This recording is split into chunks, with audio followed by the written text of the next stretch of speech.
여러분 안녕하십니까? 지난 2017년 2월 박근혜 전 대통령 탄핵을 앞두고 서울 광화문에서 촛불 집회가 계속됐죠. 이듬해 당시 기무사가 촛불 집회를 진압하기 위해 계엄령 선포 계획을 검토했다는 문건이 드러나 충격을 줬습니다.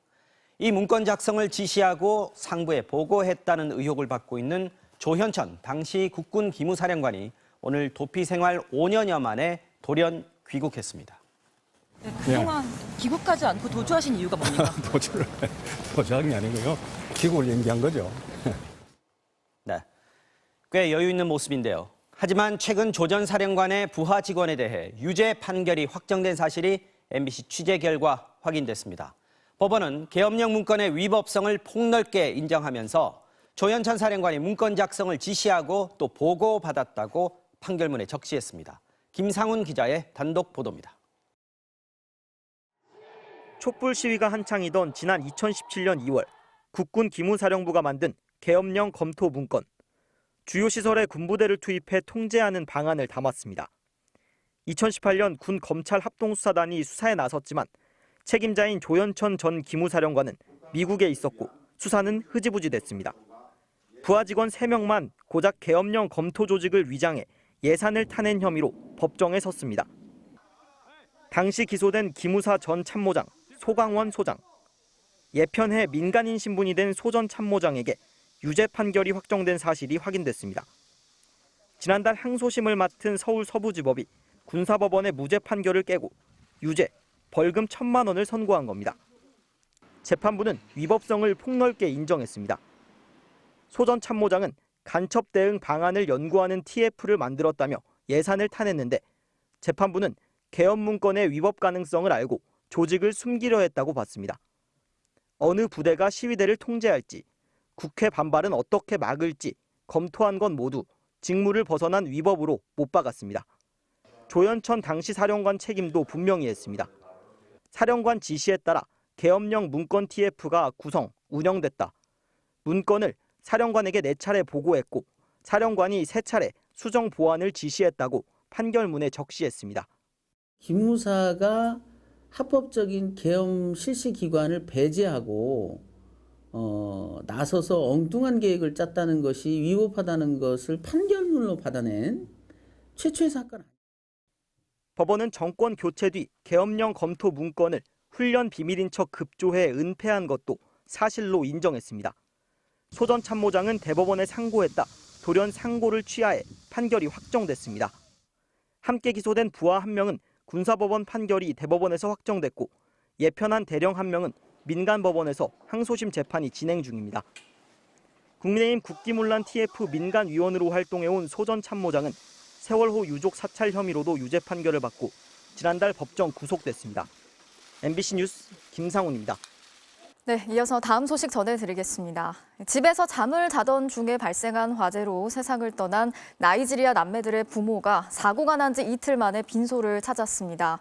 해맑게 웃고 있는 영정 속 아이들을 마주한 부모는 도무지 믿을 수 없다면서 눈물을 흘렸습니다. 선생님과 친구들, 또 멀리서 찾아온 시민들이 아이들의 마지막 가는 길을 배웅했는데요. 구나연 기자가 전해드리겠습니다. 사고 이틀 만에 빈소를 찾은 사남매의 부모. 화상을 입은 고통도 잠시. 영정 속 자식들과 마주한 아버지는 도무지 믿을 수 없다는 표정입니다. 척추를 다쳐 거동이 힘든 어머니는 부축을 받으며 겨우 영정 앞에 앉았습니다. 눈물을 흘리며 사진을 바라보다 끝내 오열합니다.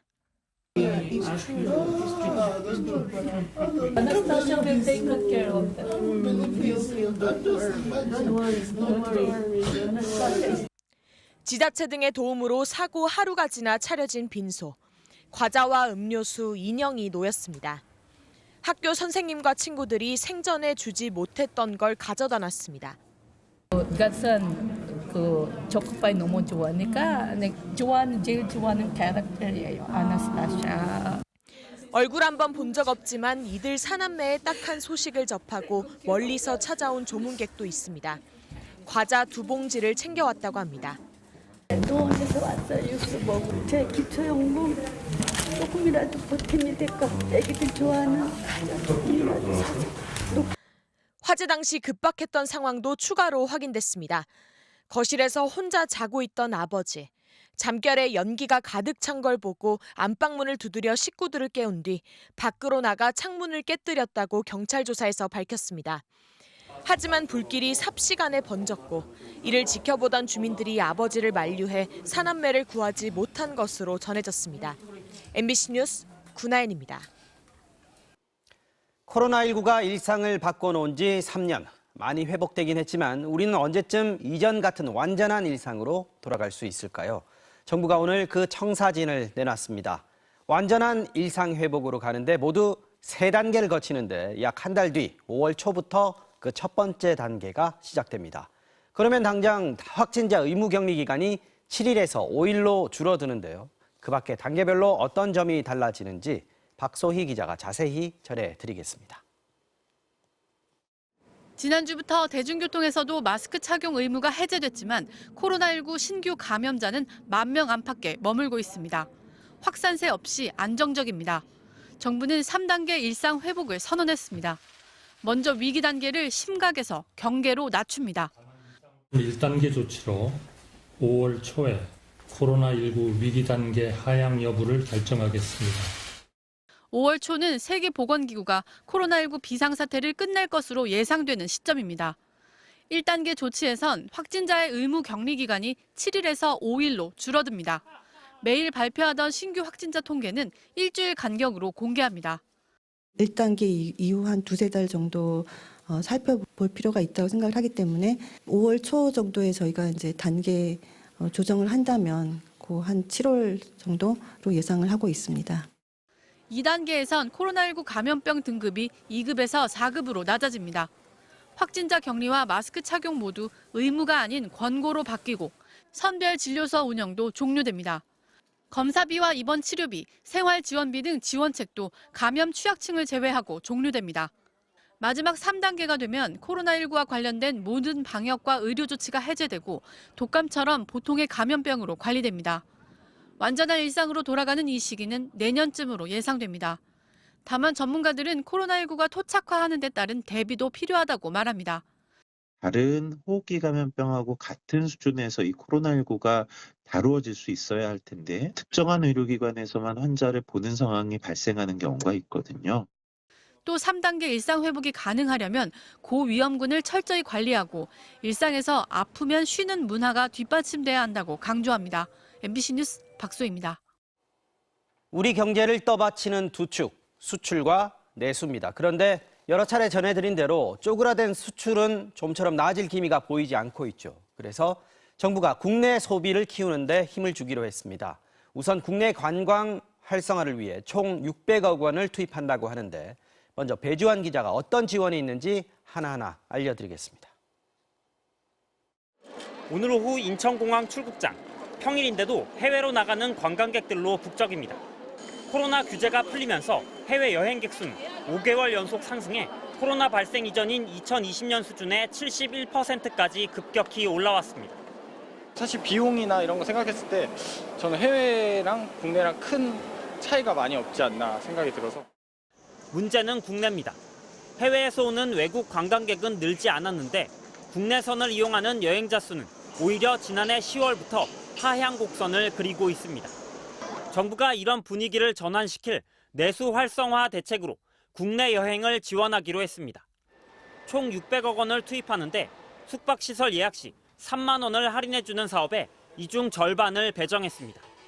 중소기업 직원이나 소상공인 19만 명에게는 회사와 정부가 절반을 부담하는 매칭펀드 방식으로 여행비를 10만 원까지 지원합니다. 또 놀이공원이나 키즈카페를 예약할 때 만 원 할인 쿠폰을 지급하고 캠핑장을 이용하고 나면 10,000원 포인트를 적립해 줍니다. 관광은 내수 활성화의 특급 엔진입니다. 엔진 작동 방식은 단순 명쾌합니다. 한국인의 해외 관광 열풍을 국내로 돌리는 겁니다. 외국인 관광객 1,000만 명을 유치하겠다는 목표도 세웠습니다. 일본 등 무비자 22개 나라의 경우는 별도의 여행허가 절차 없이 입국할 수 있게 하고 5월부터 6개월간 전국 주요 지역에서 K-팝 콘서트도 잇따라 열기로 했습니다. 국내 소비 진작 방안으로는 주요 농축수산물을 1인당 10,000원까지 할인해주고 재래시장에서 쓰는 온누리 상품권의 판매 기간과 구매 한도도 늘리기로 했습니다. 방역조치 완화와 한일 관계 개선 등으로 코로나로 크게 타격받은 음식, 숙박 분야의 소비와 관광을 팬데믹 이전으로 되돌릴 여건이. 한국은행은 지난해 4.4% 늘어났던 민간 소비가 올해는 고물가, 고금리의 영향으로 2.3% 느는데 그칠 것으로 분석한 상태입니다. MBC 뉴스 배주환입니다. 네, 어제 서울 월드컵 경기장에서 우리 대표팀과 우루과이의 친선 경기가 있었죠. 그런데 경기 시작을 1시간 앞둔 시점에 축구협회가 기습적으로 사면을 발표했습니다. 승부 조작 사건 등으로 징계를 받았던 100명이 그 대상인데 카타르 월드컵의 16강 진출을 축하하고 축구계의 화합과 새로운 출발을 위해서라고 했습니다. 하지만 정작 사면 대상이 누군지는 비공개라고 밝혔습니다. 누구를 위한 사면이냐 논란이 일고 있는데 먼저 김태훈 기자가 전해드리겠습니다. 6만 3천여 관중이 가득 들어찬 클린스만호의 두 번째 평가전. 그런데 경기 시작 1시간 전 대한축구협회가 사진 한 장과 함께 뜬금없는 사면 결정을 발표했습니다. 지난 2011년 프로축구에서 벌어졌던 대규모 승부 조작 사건 가담자 48명을 포함해 각종 비위 행위로 징계를 받았던 지도자들까지 모두 100명의 축구인이 그 대상이었습니다. 축구협회는 월드컵 본선 10회 진출과 카타르 월드컵 16강을 자축하고 축구계 화합을 위한 현장의 의견을 반영했다고 밝혔고 오랜 시간 자숙하며 충분히 반성한 축구인에게 기회를 부여하는 취지라고 덧붙였습니다. 하지만 모두의 관심이 쏠린 평가전 직전에 기습적으로 발표한 시점부터 부적절했고 민감한 사안임에도 공개적인 여론 수렴 한 번 없었습니다. 너무 딱 A매치 기간에 그걸 발표했다는 것 자체가 타이밍도 그렇고 축구 붐이 일어났던 것에 대해서 찬물을 끼얹는 게 아닌가 싶습니다. 협회는 월드컵 직후부터 현장에 요구가 있어 오랫동안 검토해온 사안이라고 해명했습니다. 이사회 진행 과정도 사실상 일방적이었습니다. 프로축구연맹만 유일하게 반대 의견을 냈을 뿐 이영표와 이동국 등 선수 출신 부회장을 포함해 다른 모든 참석자들은 침묵을 지켰습니다. 보통 찬반이 갈리면 투표를 거치지만 어제는 표결도 없이 그대로 통과됐습니다. 불투명한 방식 역시 문제였습니다. 사면 대상 명단을 공개하지 않은 건 물론 과거의 이력에 대한 기억을 다시 한번 일으킬 수 있는 일종의 어떻게 보면 2차 가해처럼 보여지는 부분도 있다라는 의견이 있어서 나는 삭제하기로 했습니다. 축구협회 정관에 따르면 이사회 회의록 역시 공개해야 하지만 지금까지 단 한 번도 공개한 적이 없습니다. 그래서 일부 팬이 직접 정보 공개를 청구하기도 했습니다. 협회는 뒤늦게 법률적인 문제가 없다면 회의록 공개를 고려하겠다고 밝혔지만 월드컵 16강 자축이라는 황당한 명분을 내세운 졸속 처리에 비판의 목소리가 커지고 있습니다. MBC 뉴스 김태훈입니다.